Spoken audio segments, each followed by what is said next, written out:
Amados hermanos, y esta es la Escuela Bíblica Dominical para el 27 de junio de 2020 y vamos a tocar hoy el tema la infancia de Jesús, pero en su segunda parte, y vamos a iniciar en oración. Amado Dios, honra y gloria sea siempre para ti, Señor. Te damos gracias, Señor, por la oportunidad que nos da, Señor, de poder acercarnos a tu palabra, Señor, para alimentarnos de ella, Señor, para poder escudriñarla y estudiarla, Señor, para reconocer, Señor, la dulzura y lo delicioso, Señor, de tener tu verdad, Señor. Que esta lección que estudiemos el día de hoy, Señor, no venga de mi criterio, Señor, sino de tu verdad, Señor. Que sea de bendición, Señor, para todo aquel que la escuche, Señor. Toda honra y gloria, Señor, damos siempre para ti, Señor. Y esto lo pedimos en nombre de tu Hijo amado, nuestro Señor Jesucristo. Amén. Muy bien, hermanos, y vamos a comenzar la lección primeramente con la lectura en la cual estamos basando la misma. Y es primeramente Lucas 2, versículos del 46 al 49, y luego la porción de Lucas 3, versículos 21 y 22. Dice la palabra del Señor en Lucas 2, 46 al 49. Y aconteció que 3 días después le hallaron en el templo, sentado en medio de los doctores de la ley, oyéndoles y preguntándoles. Y todos los que le oían se maravillaban de su inteligencia y de sus respuestas. Cuando le vieron, se sorprendieron, y le dijo su madre: Hijo, ¿por qué nos has hecho así? He aquí, tu padre y yo hemos buscado con angustia. Entonces él les dijo: ¿Por qué me buscabais? ¿No sabíais que en los negocios de mi padre me es necesario estar? Dice la porción Lucas 3, 21 al 22. Aconteció que cuando todo el pueblo se bautizaba, también Jesús fue bautizado, y orando el cielo se abrió, y descendió el Espíritu Santo sobre él en forma corporal, como paloma, y vino una voz del cielo que decía: Tú eres mi Hijo amado, en ti tengo complacencia. Muy bien, hermanos, y si le damos un vistazo entonces a los puntos que tocamos en la primera parte de la lección, la infancia de Jesús, vemos que Jesús creció físicamente, y sobre ello habíamos dicho que Jesús tuvo un crecimiento físico normal, igual a todos los niños de su edad. Él tuvo un crecimiento normal, tuvo un desarrollo normal, igual a todo niño de su edad. Y también creció socialmente. Él tuvo un desarrollo social saludable, y habíamos hecho énfasis en que él se movía en la esfera de la cultura de su época, y también que él tuvo un desarrollo, un crecimiento dentro del marco de la familia, que era muy sólido en aquella época. Muy bien, para esta segunda parte vamos a tocar el punto de que Jesús creció psicológicamente también, tuvo un desarrollo psicológico, y luego veremos que Jesús creció en gracia y desarrollo espiritual. Y vamos a iniciar con el punto: Jesús creció psicológicamente. Y para su desarrollo veremos primero que Jesús crecía en sabiduría. Para ello vamos a leer el texto que está en Lucas 2:52. Es un texto que ya habíamos visto en la primera parte de este estudio, pero vamos a repasar en esta lección. Dice, les animo a que también lo vean en sus Biblias para que sigan la lectura. Dice Lucas 2:52: Y Jesús crecía en sabiduría y en estatura y en gracia para con Dios y los hombres. Muy importante en este punto dejar sentado lo siguiente. Es algo que ya habíamos tocado en la primera parte, pero vamos a analizarlo. Dice, Jesús crecía en sabiduría. Crecía. Crecía. Es un concepto, es un atributo del ser humano, el crecer físicamente, en conocimiento, intelectualmente. El concepto de crecer es propio, natural del ser humano. Y aprovechamos entonces, si decimos Jesús crecía en sabiduría, para resaltar lo siguiente: Jesús no dejó de ser Dios ni se despojó de sus atributos divinos para convertirse en hombre. Él adoptó naturaleza humana como adición y no sustracción. a su propia naturaleza divina. Otro detalle importante es que él sujetó el uso de sus atributos divinos a la voluntad del Padre. ¿Ok? Esto lo vemos en diferentes pasajes de la Biblia. Por ejemplo, hubo ocasiones en las que el Señor Jesús hacía manifiesta su omnisciencia. Y aquí entonces él mostraba un atributo divino. Por ejemplo, hay un pasaje en Mateo 9. Mateo 9, les invito también que lo busquen en sus Biblias. Mateo 9, vamos a comenzar del 3 al 4. Dice la palabra del Señor en Mateo 9, del 3 al 4. Vamos a comenzar de un poco antes. Dice desde el 2. Dice: y sucedió que le trajeron un paralítico tendido sobre una cama, y al ver Jesús la fe de ellos, dijo al paralítico: ten ánimo, hijo, tus pecados te son perdonados. Entonces algunos de los escribas decían dentro de sí: este blasfema. Y conociendo Jesús los pensamientos de ellos, dijo: ¿por qué pensáis mal en vuestros corazones? En este pasaje el Señor Jesús hace manifiesta su omnisciencia, que es un atributo divino.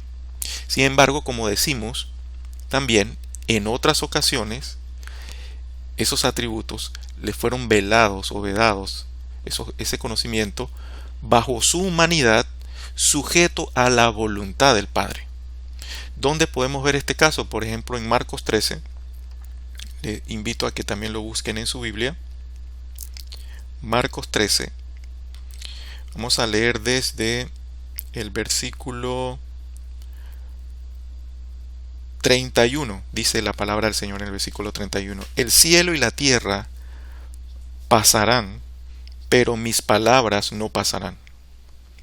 Pero de aquel día y de la hora nadie sabe, ni aun los ángeles que están en el cielo, ni el Hijo, sino el Padre. Aquí vemos entonces un pasaje donde estos atributos divinos son velados bajo su humanidad al Señor Jesús y lo pone a sujeción de la voluntad del Padre.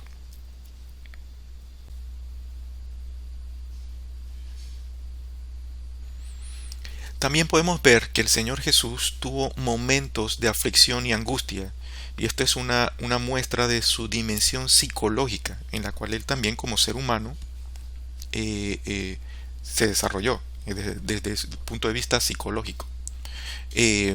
Por ejemplo, y una manifestación de esto es, por ejemplo, en los pasajes donde él tuvo momentos de aflicción y angustia. Él allí revela esa dimensión psicológica que él también tenía. Por ejemplo, vamos a ver puntualmente en Juan 12, 27, y le invito a que lo ubiquen en sus Biblias. Dice la palabra del Señor en Juan 12, 27, y esto es en el contexto del anuncio de la muerte, de su muerte. Dice: ahora está turbada mi alma, ¿y qué diré? Padre, sálvame de esta hora, mas para esto he llegado a esta hora. Aquí, hermanos, el concepto o la expresión turbada, donde dice ahora está turbada mi alma, tiene una connotación bastante fuerte, cuyo significado es horror, ansiedad, agitación. Algo que va desde el punto de vista psicológico y que se va manifestando incluso en la parte física de primero algo que le causa horror, a llevarlo a una sensación de ansiedad y agitación. Y todo esto él lo experimentó al vislumbrar la ira de Dios derramada sobre él por la carga de nuestros pecados, algo que él no había experimentado nunca. También vemos, hermanos, que el desarrollo desde el punto de vista o desde el aspecto psicológico del Señor Jesús viene respaldado de sus vivencias humanas, o sea, del cúmulo de experiencias que él tenía dentro de su vivencia humana, del cúmulo cultural, algo de lo cual ya hemos hablado anteriormente, y también del estudio de las Escrituras. Veamos, por ejemplo, en la segunda epístola a Timoteo, capítulo 3, versículo 15. Les invito a que lo vean. dice la palabra, y que desde la niñez has sabido las sagradas escrituras, las cuales te pueden hacer sabio para la salvación por la fe que es en Cristo Jesús.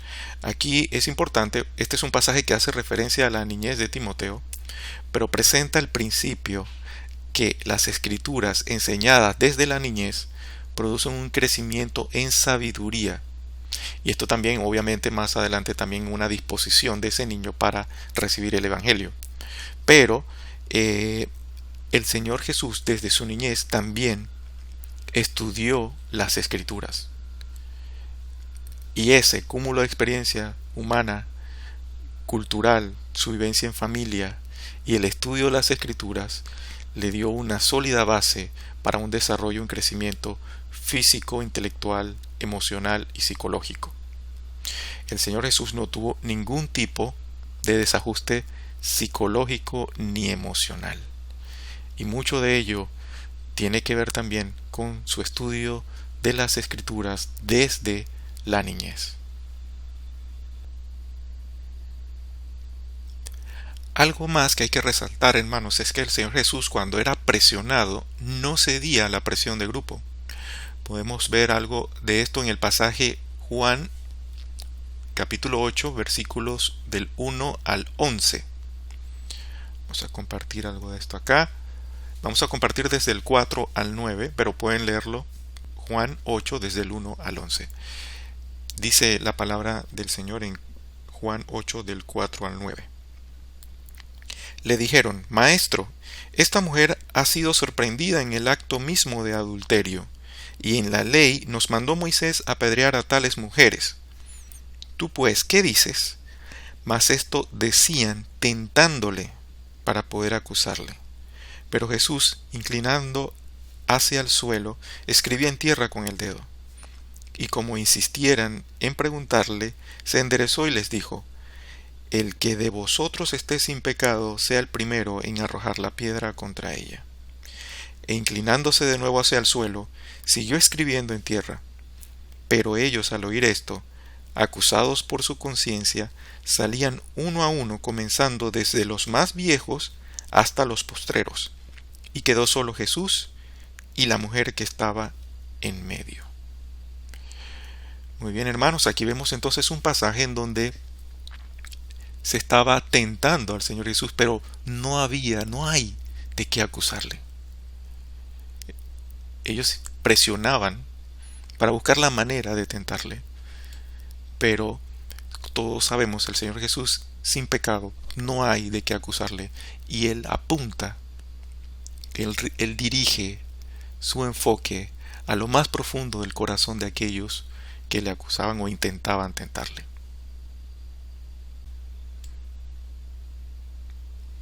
Finalmente, en este punto, hermanos, también vemos que sus detractores, los detractores del Señor Jesús, reconocían que Él actuaba por sus convicciones. Podemos ver esto en Lucas 20, del 19 al 26. Les invito también a que lo busquen en sus Biblias. Dice la palabra del Señor, Lucas 20, 19 al 26. Procuraban los principales sacerdotes y los escribas echarle mano en aquella hora, porque comprendieron que contra ellos había dicho esta parábola. Pero temieron al pueblo, y acechándole, enviaron espías que se simulasen justos, a fin de sorprenderle en alguna palabra, para entregarle al poder y autoridad del gobernador. Y le preguntaron diciendo: Maestro, sabemos que dices y enseñas rectamente, y que no haces acepción de persona, sino que enseñas el camino de Dios con verdad.